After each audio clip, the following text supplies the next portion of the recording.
बेगूसराय में वक्फ बोर्ड संशोधन कानून के खिलाफ ऑल इंडिया तंजीम-ए-इंसाफ का ऐतिहासिक प्रदर्शन। नहीं कहेंगे, नहीं हिटलर की चाल चलेगा।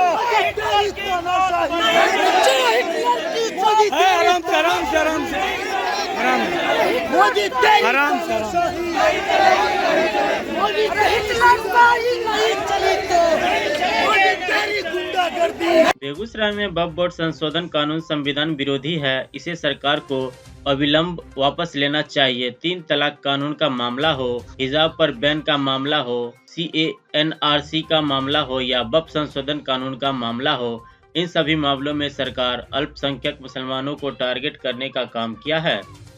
उपयुक्त बातें ऑल इंडिया तंजीम-ए-इंसाफ के बैनर तले आयोजित वक्फ बोर्ड संशोधन कानून का विरोध कर रहे लोगों को संबोधित करते हुए तंजीम-ए-इंसाफ के राज्य सचिव इरफान अहमद हातमी ने कही। उन्होंने कहा कि इस बिल के खिलाफ पूरे देश के अल्पसंख्यक वर्ग और सेक्युलर लोग आक्रोशित हैं। सरकार इसे वापस ले। ऑल इंडिया तंजीम-ए-इंसाफ के जिला अध्यक्ष AISF के राष्ट्रीय सचिव अमीन हजमा ने कहा कि जब से मोदी जी की सरकार आई है, पहले दलितों के आरक्षण के विरोध में कानून लाने की कोशिश की गई। अग्निपथ योजना लाकर आर्मी का ठेका कारण किया गया।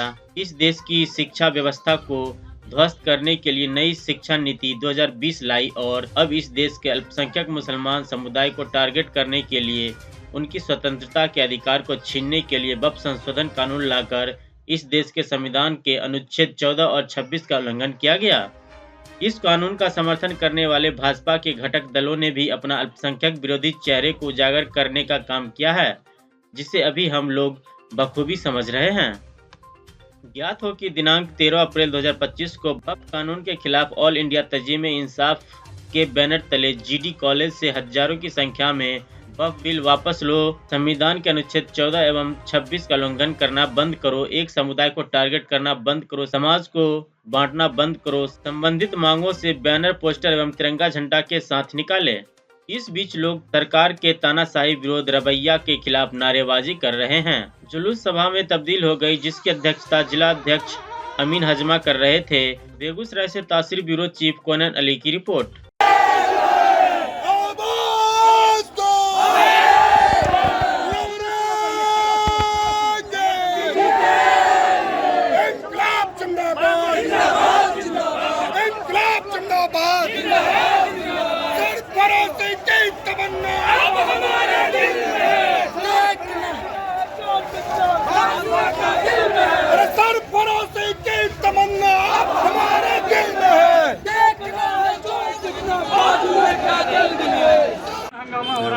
पीछे सरफरोशी की तमन्ना अब हमारे दिल में है, देखना है जोर की तरह बाजू क्या दिल में है। मैं बता देना चाहता हूँ, ये जो मोदी सरकार के द्वारा काला कानून तमाम वर्गों के लिए जो लाया जा रहा है, सत्ता में वो अंधे हो चुके हैं। सीधे तौर पर आप देख सकते हैं 2 दिन तैयारी में बेगूसराय का तमाम लोग जुट चुका है। अगर लोग कहेंगे कि मुस्लिम आए हैं, ऐसा बात नहीं है। तमाम जाति धर्म के लोग इस काला कानून का विरोध कर रहा है। मैं बता देना चाहता हूँ, काला कानून किसान विरोधी जो काला कानून लाया था, लगभग 1200 किसान हत्या हो गया था। उसे कौन देखा? लेकिन मोदी जी राष्ट्रवाद के नाम पर ढोल बजा देते हैं, लेकिन राष्ट्रवाद के नाम पर इतना झोल करते हैं, आम को जीना मुश्किल हो गया। मैं सीधे तौर पे आपके चैनल के माध्यम से बता देना चाहता हूँ, जो काला कानून लाए हैं जो मुसलमान समाज के लिए, वो काला दिन है। सीधे तौर पे आज के आंदोलन के माध्यम से कह देना चाहता हूँ, अगर वापस नहीं होगा तो हम लोग आर पार की लड़ाई लड़ेंगे। हम लोग अंग्रेज को भी भगाने का काम किया है और आने वाले दिनों में ये मोदी सरकार को भी गद्दी पर उतारकर भगाने का काम करें। क्या नाम हुआ? अमृत कुमार जिलाध्यक्ष है।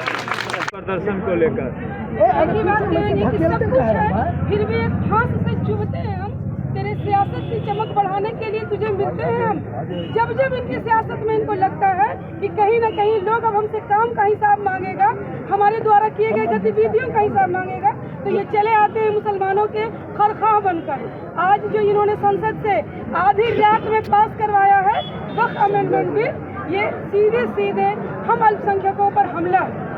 संविधान के द्वारा जब हमारा मुल्क आज़ाद हुआ तो हमें कुछ अधिकार दिए गए हैं कि इस देश का सभी नागरिक धार्मिक रूप से स्वतंत्र है, अपने धर्म को मानने के लिए स्वतंत्र है। और हमारा धर्म जो है उसमें वक्फ है।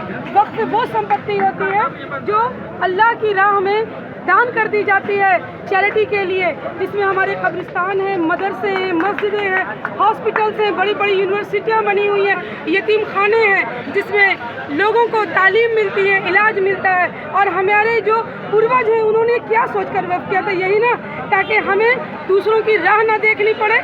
आज इन्होंने इस अमेंडमेंट बिल के नाम पर एक कानून बना दिया कि हमारे वक्फ में गैर मुस्लिम भी शामिल हो सकते हैं, पीएम इसके हेड होंगे। क्या मतलब है? संपत्ति हमारे बाप दादाओं की दान में हमने दिया, आप हमारे सर पर लाकर हाकिम बैठा देंगे? ये नहीं चलेगा। देश संविधान से चलेगा। ये कहते हैं कि हमने पारित कर दिया। अरे आपकी हुकूमत है, आपका बहुमत है, आप जो चाहिएगा वो कर दीजिएगा, ऐसे थोड़ी चलेगा। हम भारत के अमन पसंद नागरिक हैं, हम वो लोग हैं जो अमन के साथ इस मुल्क में, अपने मुल्क में जीना चाहते हैं, तो हमें आप जीने नहीं देते हैं।